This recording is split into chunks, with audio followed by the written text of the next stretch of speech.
నమస్తే, నేను మీ ఈశ్వర్. ఈ6 న్యూస్ కి స్వాగతం. వార్తల్లోని ముఖ్య అంశాలు: భూభారతి భూ హక్కుల చట్టంను రైతులు అందరూ సద్వినియోగం చేసుకోవాలని జిల్లా కలెక్టర్ వల్లూరి క్రాంతి అన్నారు. పటంచెరు మండలం కేంద్రంలోని అంబేద్కర్ ఫంక్షన్ హాల్, రామచంద్రపురంలోని ఒక ప్రైవేటు ఫంక్షన్ హాల్, అమీన్పూర్ మండలం సంబంధించిన బాలాజీ ఫంక్షన్ హాల్లో భూభారతి అవగాహన సదస్సులో సంగారెడ్డి జిల్లా కలెక్టర్ వల్లూరి క్రాంతి ప్రతినిధులు, ప్రభుత్వ అధికారులతో కలెక్టర్ పాల్గొన్నారు. పటంచెరు అంబేద్కర్ ఫంక్షన్ హాల్ నందు అంబేద్కర్ విగ్రహానికి పూలమాల వేసి జ్యోతి ప్రజ్వలనతో ఈ కార్యక్రమం ప్రారంభించారు. ఈ సందర్భంగా భూభారతి నూతన ఆర్ఓఆర్ చట్టానికి సంబంధించిన అంశాలు, మార్గదర్శకాలపై వీడియో సందేశాన్ని ప్రదర్శించారు.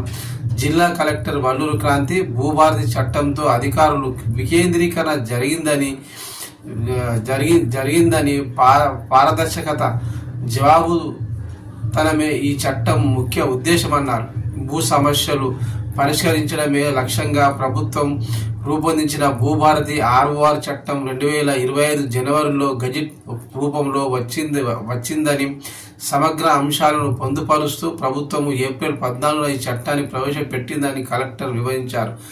అత్యంత ప్రతిష్టాత్మకమైన భూభారతి చట్టం ప్రయోజనాలు సామాన్య ప్రజలకు చేరాలన్నారు.